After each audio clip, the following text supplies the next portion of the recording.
Good morning बच्चों। आशा करता हूँ आप लोगों के जो त्योहार दीपावली वगैरह जो हैं वो अच्छे से बीते होंगे। परिवार में सब लोग स्वस्थ होंगे और इसी आशा के साथ हम लोग इस वीडियो में उपस्थित हुए हैं। बीच में काफ़ी टाइम तक हम लोगों ने कोई वीडियो ऑनलाइन नहीं भेजी थी। और हम अगर पिछले टॉपिक की बात करें तो हम लोग पढ़ा रहे थे रेखिक अवकल समीकरण, यानी अवकल समीकरण पढ़ रहे थे। 12th के जो छात्र हैं गणित में, उसमें दो विधियां मैं आपको पहले ही क्लियर करा चुका हूं। एक विधि आपकी थी जिसमें आपको सेपरेट करके अवकल समीकरण को हल करना था। एक विधि जिसको आप बताया गया कि होमोजीनियस इक्वेशन को हल करना, यानी समघातीय, जब रेखिक समघातीय अवकल समीकरण होगी उनको हल करके उनका सही से फलन का प्राप्त करना। लास्ट विधि है जिसे हम रेखिक अवकल समीकरण कहते हैं। ये विधि, अब बात आती है कि इस विधि को क्यों अप्लाई करने की आवश्यकता पड़ी। देखिए, पहली जो दो विधियां हैं, पहली विधि थी सेपरेट करना, यानी अलग अलग कर लेना। dx के साथ x वाले पद और dy के साथ y वाले पद अगर आसानी से सेपरेट हो जाते हैं, अलग अलग हो जाते हैं, तो पहली विधि तो हम यही के अप्लाई करते हैं कि उनको आसानी से अलग अलग कर लिया जाए ताकि उन्हें आसानी से हल भी किया जा सके। अब जब पहली विधि हमारी क्लियर नहीं होती, यानी वो सेपरेट नहीं हो पाती, तो हम लोग कोशिश करते हैं कि ये चेक करने की क्या ये समीकरण कोई और टाइप की है। तो उसमें अब हम अंश और हर, उस फलन को dy बाई dx में कन्वर्ट करके अंश और हर में घात चेक करते हैं। अगर अंश और हर की घात बराबर हैं तो वो समघातीय अवकल समीकरण कहलाती हैं। इन इंग्लिश में होमोजीनियस डिफरेंशियल इक्वेशन भी बोलते हैं। तो उसमें आपको बताया गया था y बराबर vx रखकर, यानी पुट करने के बाद उसका एक सॉल्यूशन आसानी से निकाला जा सकता है, यानी सेपरेट किया जा सकता है। अब दो विधि हमारी जैसे ही पूरी हो जाती है, तीसरी विधि का नाम आया जिसे हम बोलते हैं रेखिक अवकल समीकरण। इसे लीनियर डिफरेंशियल इक्वेशन भी बोलते हैं। अब ये विधि किस तरीके की, इसे हम अब समझेंगे आज, क्योंकि होमोजीनियस इसमें बनेगा नहीं। होमोजीनियस और सेपरेशन जब नहीं बनता है तो आपका ये रेखिक अवकल समीकरण शुरू हो जाती है। और इसके बाद आप जैसे बीएससी में या और कोर्सेज करेंगे तो सेकंड डिग्री की आ जाएगी। यहाँ रेखिक है, फिर सेकंड आएगी, तो ये डिग्रियां बढ़ जाएंगी और उसकी विधि आपको बीएससी में समझाई जाएगी। तो ये विधि पहले तो समझना यह है कि हमारे पास रेखिक अवकल समीकरण होनी कैसी चाहिए। तो रेखिक का मतलब है dy बाई dx, जिसकी डिग्री और घात एक हो, वो रेखिक समीकरण कहलाएगी। py equal to q। तो इस तरीके की अगर रेखिक अवकल समीकरण है, नहीं भी होगी तो हम इस रूप में बनाएंगे, उसको ही रेखिक अवकल समीकरण कहते हैं। तो इसमें जो p का मान है, पहले इसको हम यहां से इस तरीके की समीकरण बनाकर p के मान को अलग कर देते हैं। p और q निकालने के बाद तो हम निकालेंगे if। if होता है e की पावर p dx। अब if को बोलते हैं इंटीग्रेटिंग फैक्टर, समाकलन गुणांक। इसे हिंदी में समाकलन गुणांक भी बोलते हैं, समाकलन गुणांक। इसे शॉर्ट में लिखा जाता है if। इसके बाद हमें निकालना पड़ता है व्यापक हल, जिसे बोला जाता है कॉम्प्लीमेंट्री फैक्टर CF। और CF जो है, इसे CF वो निकलता कैसे है। अब CF को निकालने का तरीका है IF, यानी समाकलन गुणांक into y equal to IF, जो IF निकल के आएगा, into q dx plus c। यानी जैसे ही हम लोग इस सबको, इसका इंटीग्रेशन कर लेंगे यानी समाकलन कर लेंगे, तो हमारी एक अवकल समीकरण प्राप्त होगी। वही हमारी रेखिक अवकल समीकरण होगी। रेखिक अवकल समीकरण तो ये है, ये इसका हल है। तो हल करने का तरीका मैंने आपको क्लियर कराया। अब इसमें ऐसा भी हो सकता है, दूसरा तरीका भी, दूसरा जो रूप इसका हो सकता है अवकल समीकरण का, यहाँ है dy बाई dx। ये ऐसी भी हो सकती है dx upon dy plus P D X equal to Q. तो पूरी समीकरण अब हमारी जो चेंज हो जाएगी वो इस तरीके से चेंज होगी। इंटीग्रेटिंग जो फैक्टर रहेगा आपका समाकलन गुणांक वो रहेगा e की पावर p dx ने होकर यहाँ dy हो जाएगा, वहां dx था या dy। और व्यापक हल जो रहेगा जिसे आप CF बोलते हैं कॉम्प्लीमेंट्री फैक्टर, वो हो जाएगा x into I F equal to I F into Q, यहां आपका dx था यहाँ dy हो जाएगा प्लस c। अगर हमारी अवकल समीकरण इस तरीके की बनती है तो आपको ऐसे हल करना है।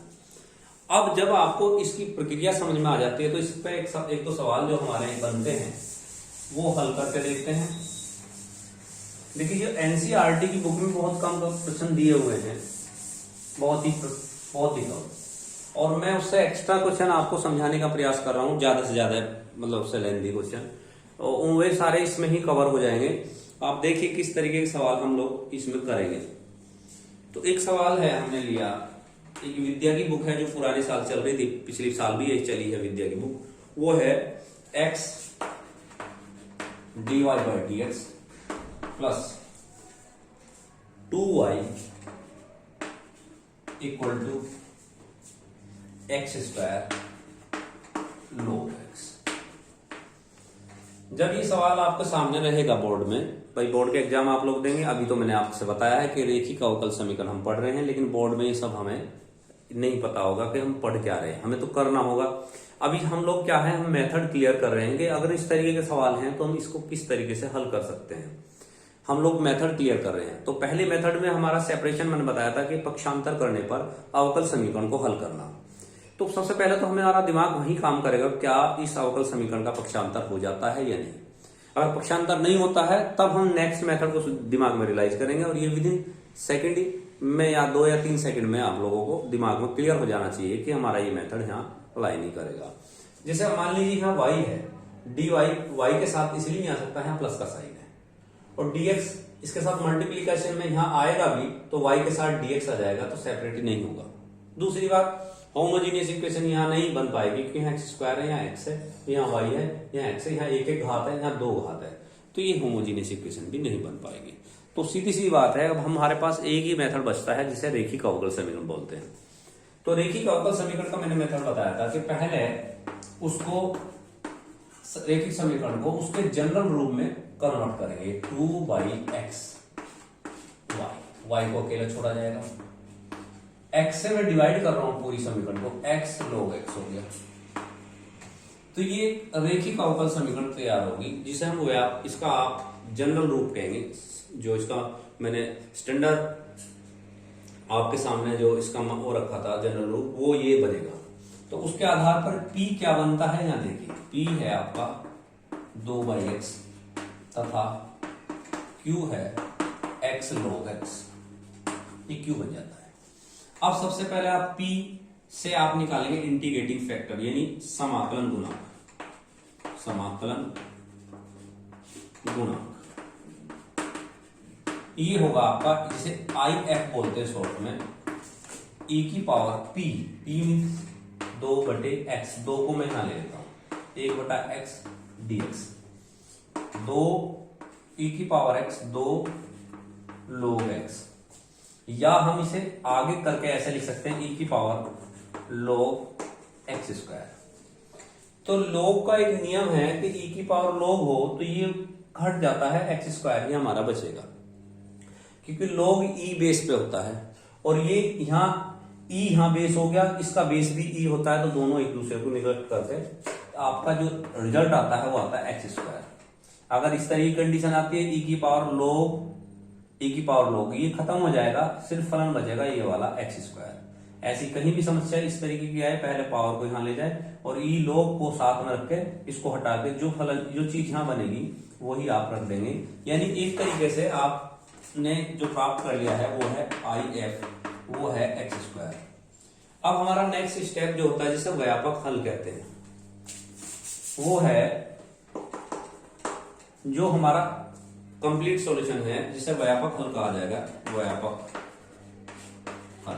जिसे हम कॉम्प्लीमेंट्री फैक्टर भी बोलते हैं, ये हो जाएगा I F into Y, I F Q D X plus C. तो यहां तक आपकी समझ में आया होगा। मैं ही थोड़ा सा ये रफ कर देता हूं यहां से। तो ये आपका आई एफ हमारा X square Y, X square into Q है हमारा X log x dx plus सी।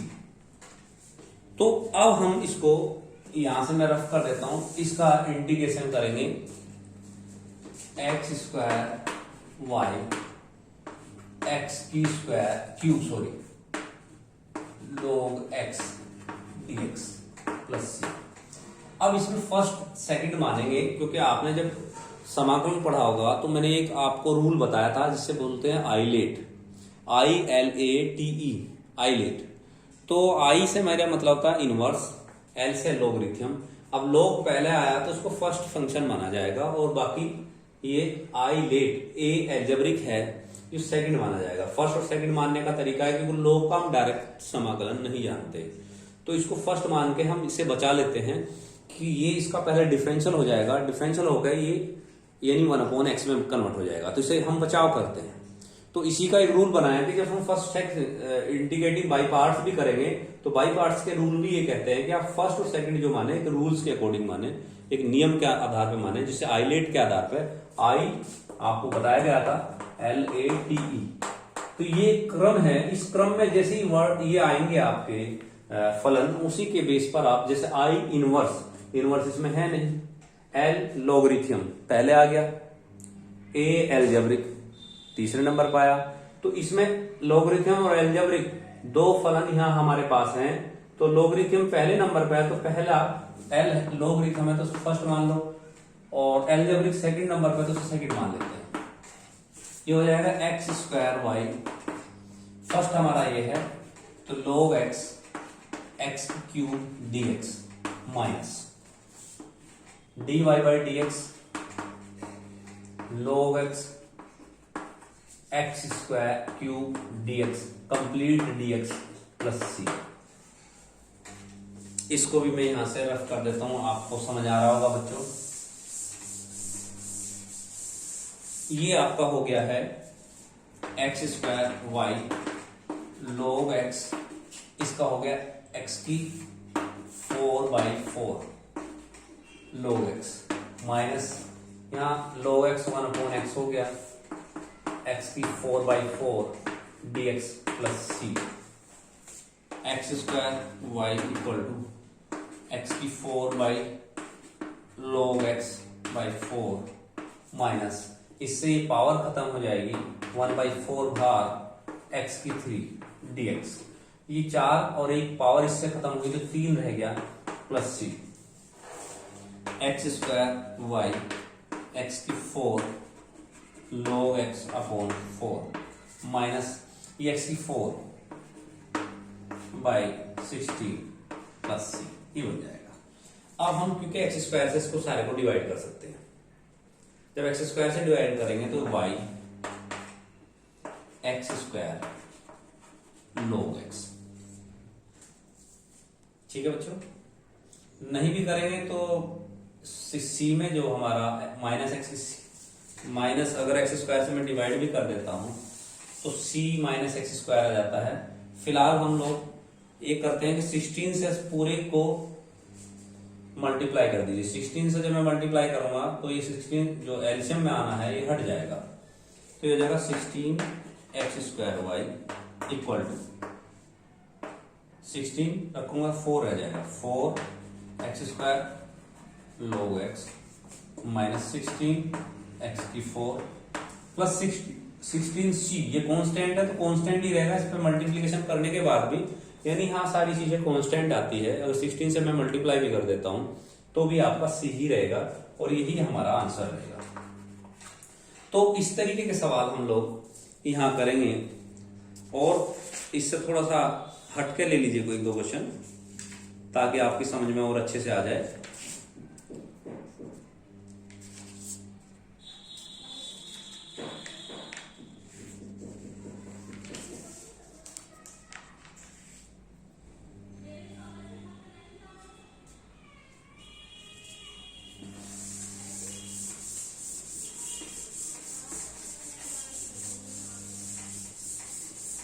देखिए इसमें देखिए सवाल बनता है आपका y dx minus plus x minus Y square dy equal to 0।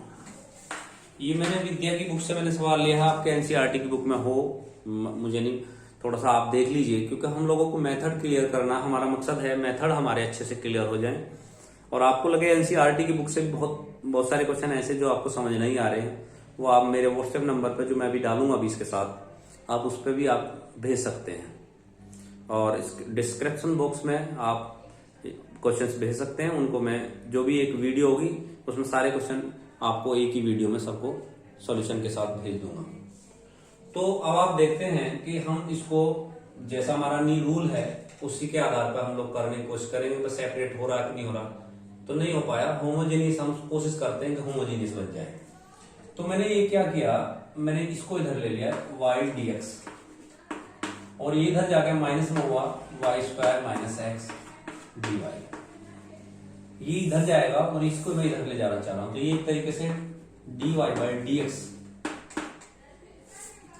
y square minus x बना।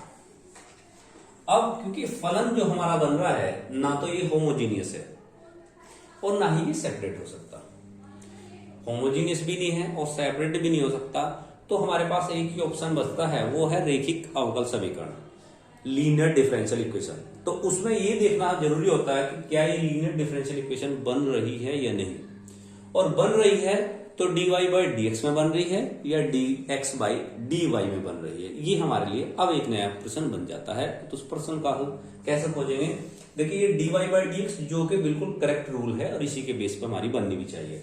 लेकिन जब हमारा यहाँ न्यूमरेटर और डिनोमिनेटर आता है तो डिनोमिनेटर, क्योंकि इसको मैं दो भागों में नहीं तोड़ सकता कि डिनोमिनेटर है, वो इसके साथ डिवाइड में ही रहेगा। अगर ये हर जिसे हम डिनोमिनेटर कह रहे हैं ये ऊपर हो और ये नीचे हो जाए तो ये दो भागों में बट सकता है, तो P और Q निकालने में आसानी होगी। क्योंकि इस समय हम P और Q नहीं निकाल पा रहे, क्योंकि लीनियर रैखिक समीकरण में P और Q का अहम रोल है, इसके बगैर हम रैखिक अवकल समीकरण हल भी नहीं कर सकते। तो अब हम क्या करेंगे, इसको चेंज कर देंगे, इसको ऐसे ना हल करके dx बाई dy में कन्वर्ट करेंगे। ये हो गया y square minus X upon Y और ये बन जाएगा dx upon dy equal to y। एक बार डिवाइड कर दिया इसको तो y हो गया और माइनस एक्स अपॉन वाई, ये ऐसे बन जाता है। क्योंकि अब मेरी समीकरण dx में बनी है तो मैं x को ही इसको इधर लेकर आऊंगा, ये हो जाएगा dx upon dy plus 1 upon Y dx equal to y। यानी मेरा अब जो p बनेगा वो होगा 1 अपॉन वाई और q होगा y। पूरा समीकरण आपका चेंज हो गया है, p और q चेंज हो गए हैं और सवाल भी आपका x में ही हमारा रिजल्ट आएगा, यानी जो अवकल समीकरण आएगी वो x के रूप में आएगी इंटीग्रेटिंग फैक्टर के साथ। तो इसको कैसे हल करना है, इसके लिए थोड़ा सा चेंज करना था, वो मैंने आपको बताया भी था। जब हम समाकलन गुणांक निकालेंगे, समाकलन गुणांक जिसे हम IF बोलते हैं, वो हो जाएगा e की पावर p है हमारा 1 अपॉन वाई dy, क्योंकि यहां पहले dx था, अब dy आएगा e की पावर log y, और मैंने बताया जब e log हो तो y रह जाएगा, यानी इंटीग्रेटिंग फैक्टर जो आपका आ गया IF आ गया। ठीक है, अब हमें निकालना है व्यापक हल।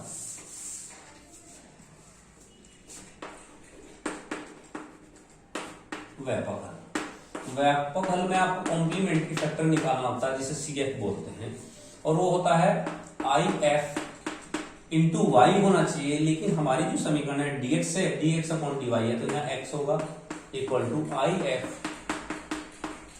Q, यहाँ dx होगा ना कि dy आएगा, सॉरी हाँ dy आएगा, मैं गलत बोल गया था, क्योंकि जब यहाँ y होता तो dy ये dx में हो जाता है, यहाँ dy आएगा और IF आपका आया है y, x equal to Y into ये आपका q है y, dy प्लस सी एक्स वाई, वाई स्क्वायर का मतलब होता है यहाँ जो समाकल निकालेंगे y की क्यूब बाई 3। तो वैसे ही जैसे मैंने 16 वाले केस में किया था, 3 से मैं दोनों तरफ मल्टीप्लाई करूंगा तो 3xy y की क्यूब प्लस c रहेगा, क्योंकि अगर यहाँ 3 से मैं मल्टीप्लाई भी करता हूं तो ये कांस्टेंट ही रहता है, तो कांस्टेंट में किसी से भी मल्टीप्लाई करें वो c ही बना रहेगा। कांस्टेंट सारे कांस्टेंट को डिनोट करता है, इसलिए 3 यहां दिखाना आवश्यक भी नहीं है। तो समझ में आया होगा। और बहुत सारे क्वेश्चन इसमें बनते हैं, और बहुत सारे क्वेश्चन जो टिपिकल हैं, हार्ड भी हैं, ऐसा नहीं कि बहुत छोटे ही क्वेश्चन हमारे यहाँ सारे रहेंगे। मैं एक सवाल और आपको समझाता हूं, वो किस तरीके का है। मैंने dy बाई dx का एक बताया, एक बताया dx अपॉन dy वाला, एक मैं बताना चाहूंगा आपको विशिष्ट हल के भी सवाल आपके सामने आ सकते हैं। जैसे क्वेश्चन दिया हुआ है अवकल समीकरण,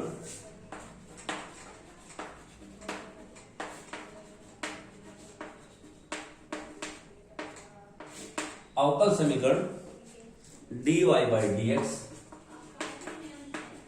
plus y cot x, y cot x equal to 2x plus x square cot x का विशिष्ट हल ज्ञात कीजिए।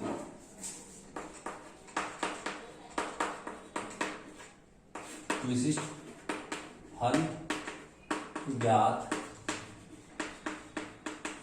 कीजिए, जबकि इनिशियल जो कंडीशन है x बराबर π/2 तथा y बराबर 0 है। ये इनिशियल कंडीशन है। जो फलन हमारा बन के आएगा वो y इक्वल टू 0 पर x का मान π/2 है, यानी ट्रिग्नोमेट्रिक के बेस पर π/2 मतलब 90 डिग्री है, जब y 0 है। जिस समय इनिशियल कंडीशन थी y 0 पे x जो 90 डिग्री पर था उस फलन में ये इनिशियल। अब हमें इसमें आपको नई चीज क्या दिखाई दी है, वो है कि इसमें कहा विशिष्ट हल ज्ञात कीजिए। अब तक हम लोग व्यापक हल निकाल रहे थे, यहां तक तो हमें जाना ही जाना है। इसके बाद आपका सामने आया विशिष्ट हल होगा क्या, वो अभी आप समझ लीजिए किस तरीके से आपको करना है। तो हल करने के लिए पहली जो प्रक्रिया है वो ही रहेगी जो पहले मैंने समझाई है, dy by dx plus y cot x equal to 2x plus x square cot x। इसमें आपका p हो जाता है कोट x और q है 2x plus x square cot x। तो जब p और q आपका ये आ जाता है तो p में सबसे पहले आपको निकालना पड़ता है समाकलन गुणांक।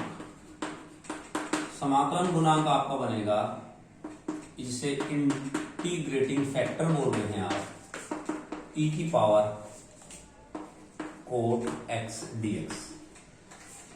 इसका जो समाकलन होता है कोट x का, देखो इसे साइन कोस बाई साइन लिखा जाता है, साइन को t मानेंगे तो यहाँ हो जाएगा log साइन x। मीन्स आपको मैंने बताया है जब e की पावर लो होगा तो साइन x बन जाएगा, यानी आपका इंटीग्रेटिंग फैक्टर आपका आ जाता है if sign x।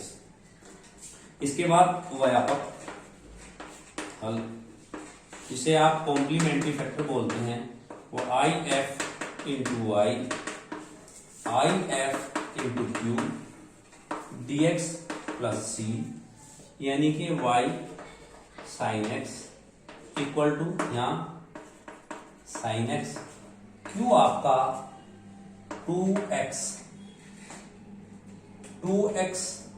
Plus x square cot x dx है प्लस c। तो यहां जगह कम है, मैं इसको यहां से हटा देता हूं। और ये जो इनिशियल कंडीशन है x equal to π/2 x equal to y, ये मैं साइड में यहां नोट कर लेता हूं। ये दो कंडीशन है x इक्वल टू π/2 और y इक्वल टू 0, जो मुझे बाद के लिए काम करेंगे।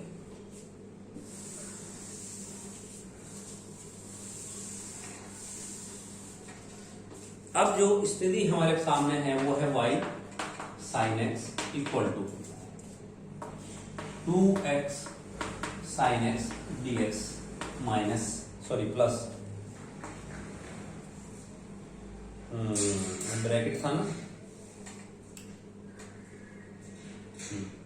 क्यू हमारा है काफी लंबा, ये हो गया 2x sin x और ये हो गया x स्क्वायर, सॉरी ये हाँ अलग हो गया, x square sin x cot x dx plus c। यानी मैंने इसको दो भागों में तोड़ दिया, sin x के रिजल्ट मल्टीप्लाई करी 2x sin x plus x square sin cot x dx, यही हमारा होना चाहिए। y sin x equal to 2x sin x dx plus ये कोस बटे साइन खोला जा सकता है, ये हो गया x स्क्वायर कोस x dx प्लस। अब बहुत ध्यान से समझने का यहाँ सवाल है, हमारे पास ये भी सवाल समाकलन है, ये भी समाकलन है, हम दोनों समाकलन को एक साथ करें तो आइलेट के अनुसार, क्योंकि जो आइलेट में बताया गया था हम लोगों को वो बताया है ILATE, यानी कि जो ट्रिग्नोमेट्री फलन है वो सेकंड ही रहेगा इसमें, इससे पहले हमारा अलजेब्रिक आ जाता है, फर्स्ट और सेकंड माना जाएगा। जब फर्स्ट इसे मान लेंगे सेकंड इसे मान जाएंगे तो फर्स्ट और सेकंड इसका जब मैं डिफरेंशियल करूंगा तो ये cos x में कन्वर्ट हो जाएगा। यदि ये चेंज हो गया, ये चेंज हो गया, ये बन जाएगा, और ये चेंज हो गया, ये बन जाएगा, और ये फिर दोबारा करूंगा तो ये आपस में एक दूसरे से चेंज ही होते रहेंगे। तो ऐसे आप सवाल मैंने समाकलन में आपको समझाए हैं, तो ऐसे केसेस में एक को एज इट इज रखते हैं, एक का समाकलन करते हैं। क्यों? क्योंकि हमें ये पता पहले से आभास हो जाता है कि जब मैं इसका समाकलन करूंगा तो ये चीजें इसमें ऑलरेडी बन जाएगी, तो सीधे ही इसको डायरेक्ट हम कट कर सकते हैं, क्योंकि हमने पहले इसमें डिसाइड किया। ये देखो मैथ का जो मैथ विद इन सेकंड आपको सोचना होता है कि मैं इसमें जो करने जा रहा हूं वो ऐसा ना हो कि वो आगे जाके उलझ जाए, तो ये भी हमें पहले से प्लानिंग आपके दिमाग में चलनी चाहिए। तो मैंने इसमें ही रूल लगाया, इसमें रूल नहीं लगा रहा हूं, इंटीग्रेटिंग बाय पार्ट्स में इसमें रूल लगाऊंगा, इसमें नहीं लगाना चाहता। उसका मैंने कारण भी आपको समझा दिया है, क्योंकि आगे जाके ये सवाल उलझ जाएगा और समाकलन को इससे कभी आप कंप्लीट नहीं कर पाएंगे। फर्स्ट सेकंड के अनुसार, क्योंकि देखिए अलजेब्रिक पहला आया तो इसको मैं फर्स्ट माना है, तो ये हो गया x स्क्वायर कोस x dx, ठीक है, और माइनस जो फर्स्ट होता है उसका डिफरेंशियल होता है dy by dx x square, इसको मैं यहां से रफ करता हूं ये, और समाकलन कोस x dx टोटल समाकलन प्लस c। आपको समझ आ रहा होगा मैं क्या करने जा रहा हूं। ये आपका हो जाता है y sin x equal to 2x sin x dx plus इसका हो गया x square sin x minus इसका हो गया, जब डिफरेंशियल करूंगा 2x sin x dx plus. देखिए मैं सवाल स्टार्ट जब मैंने किया था, इसमें रूल लगाया अप्लाई किया था, तो मैंने पहले भी आपसे ये कहा था कि आपके सामने ये आज बन जाएगा, और वो ऐसा भी हुआ। जो हम सोच के चले थे वो पहले से हमारे दिमाग में प्लानिंग थी, क्योंकि हम अगर इसका भी इंटीग्रेशन करते या समाकलन करते तो ये चेंज हो गया वो बन जाता, ये चेंज हो गया ये बन गया है, तो आपस में यही चलता रहता और हम समाकलन कभी नहीं पूरा कर पाते। तो अब हम देखते हैं कि ये प्लस का है माइनस का कैंसिल हो जाता है, और हम जिस काम को करना चाह रहे थे वो हमारा काम आसानी से सिद्ध हो जाता है, हल हो जाता है। तो ये बन जाता है फलन y sin x equal to x square sin x plus c। ये आपका व्यापक हल कहलाता है। लेकिन व्यापक हल हमारा, क्योंकि यहाँ नहीं पूछा गया है, यहाँ हमसे कहा गया कि इसका विशिष्ट हल ज्ञात कीजिए।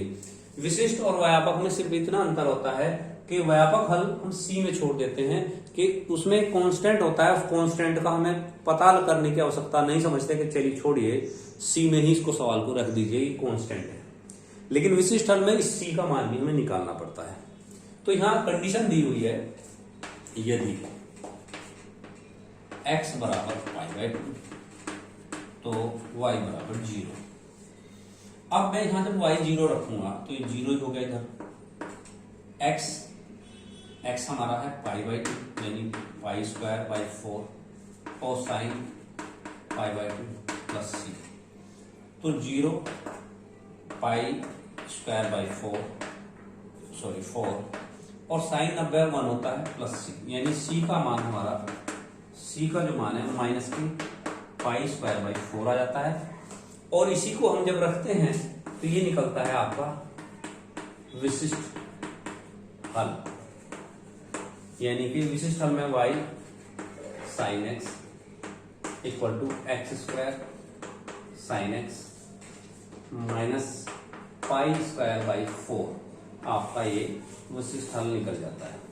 यानी कि मैंने 3 तरीके के सवाल इसमें आप लोगों से मैंने डिस्कस किए। 3 तरीके में आता है dy बाई dx वाले के रूप में, dx अपॉन dy वाले रूप में, और एक विशिष्ट हल के रूप में। आपको 3 तरीके के मैंने सवाल इसमें क्लियर किए हैं। और हमारा वीडियो के माध्यम से ये समझाना कि आप इस तरीके के सवालों को कैसे हल करते हैं, हमारा मेन मकसद यही है। अब हम लोग विशिष्ट हल को हम क्लियर कर चुके हैं। एक सवाल आपका वर्ड प्रॉब्लम का भी आपसे पूछा जा सकता है। वैसे तो बोर्ड में आपसे सीधे सीधे सवाल पूछे जाएंगे, लेकिन हम लोग आपके सामने अगर ऐसी कंडीशन भी आ जाती है कि कोई वर्ड प्रॉब्लम आ गई और अवकल समीकरण भी हमें बनानी पड़ जाए, तो उसको भी आप कैसे हल करेंगे। देखिए बात क्या है कि एक वर्ड प्रॉब्लम से पूरी एक्सरसाइज कंप्लीट नहीं होती, लेकिन लॉजिक आप सोचें उसको, मतलब सोचने के बाद डिसाइड करेंगे किस तरीके से हम लोगों को करना है, तो हो सकता है आप उसे कर जाएं। एग्जाम्पल का सहारा लें, वीडियो के थ्रू समझें। सवाल हम आप लोगों के साथ डिस्कस कर ही रहे हैं। आप अगर अपने डिस्क्रिप्शन बॉक्स में कहें कि हम पूरे एक एक सवाल बताएं, तो हम एक एक सवाल एनसीईआरटी के सारे समझा सकते हैं, समझाने का प्रयास करेंगे। ठीक है बच्चों, तो एक सवाल है, आप समझिए। अगर वर्ड प्रॉब्लम का भी कुछ क्वेश्चन आपसे पूछा जा सकता है। इसमें लिखा है मूल बिंदु से होकर जाने वाले उस वक्र का समीकरण ज्ञात कीजिए। मूल बिंदु से होकर जाने वाले उस वक्र का अवकल समीकरण, अवकल समीकरण ज्ञात कीजिए। अवकल समीकरण ज्ञात कीजिए, वक्र का समीकरण ज्ञात कीजिए। समीकरण ज्ञात करना, अवकल समीकरण तो हमें पता होगा। समीकरण ज्ञात कीजिए, समीकरण ज्ञात कीजिए जो यदि वक्र के किसी बिंदु पर स्पर्श रेखा की प्रवणता, यदि वक्र के किसी बिंदु पर, यदि वक्र के किसी बिंदु पर स्पर्श रेखा की प्रवणता, स्पर्श रेखा की प्रवणता, स्पर्श रेखा की प्रवणता उस बिंदु के निर्देशांकों के योग के बराबर है। उस बिंदु के निर्देशांकों के योग के बराबर है। तो ऐसा सवाल भी आपके सामने आ सकता है। तो इसमें आपको देखिए सब कुछ अपने आप ही समझना है और सवाल में अवकल समीकरण भी अपने आप बनानी है और उसका हल भी अपने आप खोजना है। इसमें लिखा उस बिंदु से होकर जाने वाले उस वक्र का समीकरण, वक्र का समीकरण ज्ञात करना है। यदि वक्र के किसी बिंदु पर, अब मान लीजिए वक्र का कोई बिंदु है, उसके निर्देशांक एक्स वाई है। मान लो वक्र का कोई बिंदु, जब हम हल करेंगे वक्र के, माना वक्र का कोई बिंदु है, माना वो चर बिंदु जो है, माना वक्र के बिंदु के निर्देशांक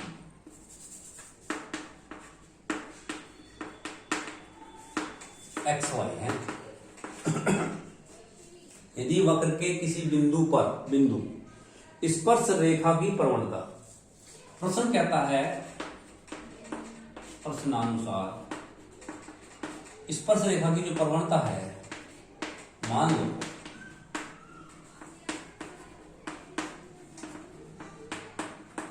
वो है dy बाई dx, क्योंकि इसे प्रवणता भी कहा जाता है डिफरेंशियल को। और प्रश्न के अनुसार dy बाई dx जो है वो है रेखा की प्रवणता उस बिंदु के निर्देशांकों के योग, निर्देशांक x y x plus Y के बराबर है। अब मेरी बात समझ गए होंगे। तो आपकी जो रैखिक अवकल समीकरण बन गई वो इसकी भाषा को पढ़ने के बाद क्लियर हुई। अभी भी समझ में ना आया हो तो देखिए, मूल बिंदु से होकर जाने वाले उस वक्र का समीकरण ज्ञात कीजिए। मूल बिंदु यानी कि जो इनिशियल कंडीशन है वो x इक्वल टू 0 और y इक्वल टू 0 है, यानी c का मान भी हमें निकालने का तरीका हमारी समझ में आ गई। क्योंकि रेखा जो मूल बिंदु से होकर जा रही है, इनिशियल कंडीशन क्या थी, x 0 है, y भी 0 है। उस समय c क्या होगा वो बाद की बात है, यानी विशिष्ट हल हम इससे प्राप्त कर लेंगे। मूल बिंदु से होकर जाने वाली समीकरण ज्ञात करनी।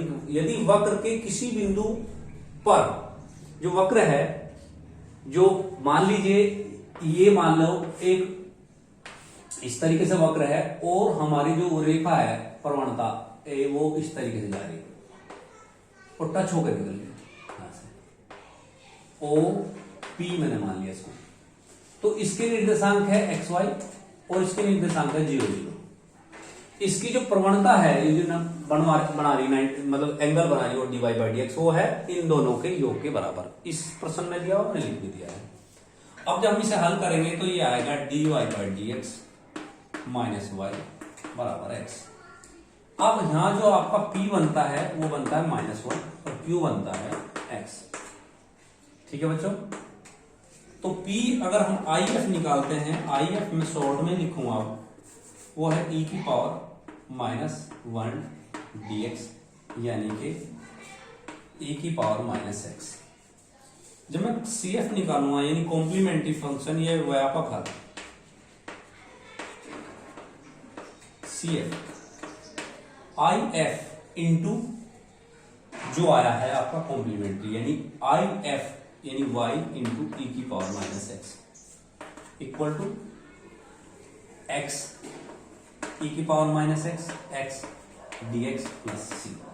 अब इसका हम लोग, मैं चाहूं तो ये सब लोग हम इसे हटा दें तो ज्यादा अच्छा रहेगा, तो हमारे पास जगह बन जाएगी।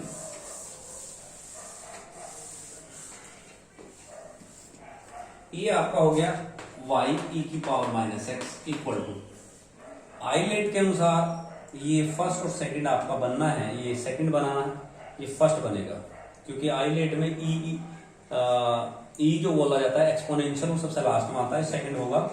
तो ये हो गया e की power -x second sorry x e की power -x dx minus dy by dx x e की power -x dx complete dx plus c y e की power -x equal to e की पावर x का -x e की power -x हो जाएगा, x का 1 हो गया, इससे माइनस आया प्लस हो गया, e की power -x dx plus c हो गया। समाकलन आप लोगों ने अच्छे से समझा है और पढ़ा भी है, तो इसलिए समाकल आपका सब क्लियर हो चुका होगा। ये हो गया -x e की पावर -x माइनस e की पावर -x प्लस c। आपको सब समझ आ गई की बात। अब आती है जो आपको इनिशियल कंडीशन दी, प्रारंभिक अवस्था क्या थी, क्योंकि वक्र मूल बिंदु से होकर गया था, यह वक्र 0 0 से होकर जाता है। जो उपरोक्त वक्र यह है वक्र मूल बिंदु से होकर जाता है। जब मूल बिंदु से होकर जाता है जाएगा तो यहां x और y दोनों 0 0 रहेंगे। तो ऐसी स्थिति में जो c का मान होगा कौन, वो क्या होगा, ये 0 है, 0 हो जाएगा, ये भी 0 हो जाएगा, माइनस e की पावर -0 1 हो गया प्लस c, यानी c हमारा एक तरीके से यहाँ इधर जाकर प्लस होकर 1 हो जाएगा, c का मान 1 हो गया। तो आपका जो सवाल है वो e की power minus x equal to, या वक्र है x e की power minus x plus minus e की पावर माइनस एक्स प्लस 1 हो जाता है। और मैं इसको इधर ले जाऊं तो ये हो जाएगा y e की power minus x plus x e की power minus x plus e की power minus x equal to 1। या आप कह सकते हैं y plus x plus 1 equal to e की पावर x पॉजिटिव प्लस 1। आप ये भी कह सकते हैं, और ये भी कह सकते हैं अगर y के रूप में लेना, या आप ये भी कह सकते हैं y इक्वल टू e की power x minus x minus 1। ये आपका वक्र होगा जो आपको दिया था, यानी इस वक्र की समीकरण आपकी ये बनेगी y इक्वल टू e की power x minus x minus 1। तो बच्चों, मैंने जो आज का टॉपिक था वो था रेखिक अवकल समीकरण। वो मैंने स्टेप बाय स्टेप 4 तरीके के सवाल इसमें हैं, चारों तरीके के सवाल मैंने आपको क्लियर कराए। और मैं ये नहीं कहूँगा कि हो सकता है कि इसमें बहुत सारे सवाल अभी भी रह गए हों जो आपकी समझ में ना आ रहे हों। आप कोशिश करेंगे और या मुझे भेजते हैं तो मैं उनको भी हल करके एक वीडियो में आपको सेंड कर दूंगा। तो सवाल जो हम आपके हैं, जो वर्ड प्रॉब्लम रहेगी, जिससे मैंने एक सवाल लास्ट में बताया, इसमें हर तरीके का सवाल अलग होगा, डिफरेंट होगा। पहले सवाल एक जैसे रहेंगे, उसमें मैं नहीं मानता कि आपको कोई परेशानी आने वाली है। अगर आती है तो वर्ड प्रॉब्लम में जो आएगी वो हो सकता है, उसके सवाल आप मेरे से पूछ सकते हैं। एनसीईआरटी की बुक से आप लोग ये सवाल उठाएंगे। और जो रिफ्रेशर है, जो मैं एक्स्ट्रा क्वेश्चन, मतलब रिफ्रेशर इसलिए हम लोग पढ़ा रहे हैं कि उसमें ज़्यादा से ज़्यादा क्वेश्चन दिए हुए हैं, और उसी से ही आपको थोड़ा सा लगेगा कि हम ज़्यादा से ज़्यादा प्रश्न करेंगे तो थोड़ा सा संतुष्टि होगी, अच्छा लगेगा। तो एनसीईआरटी की बुक से भी आप लोग सवाल रुक जाते हैं तो पूछ सकते हैं। तो ये टॉपिक मेरा कंप्लीट हो जा रहा है, पूरा अवकल समीकरण। और नेक्स्ट वीडियो में मैं आपको वेक्टर शुरू करूंगा, और वो आपको कल मैं वेक्टर की वीडियो आपको सेंड करूंगा। तो आप बहुत ध्यान से पढ़ें। धन्यवाद बच्चों।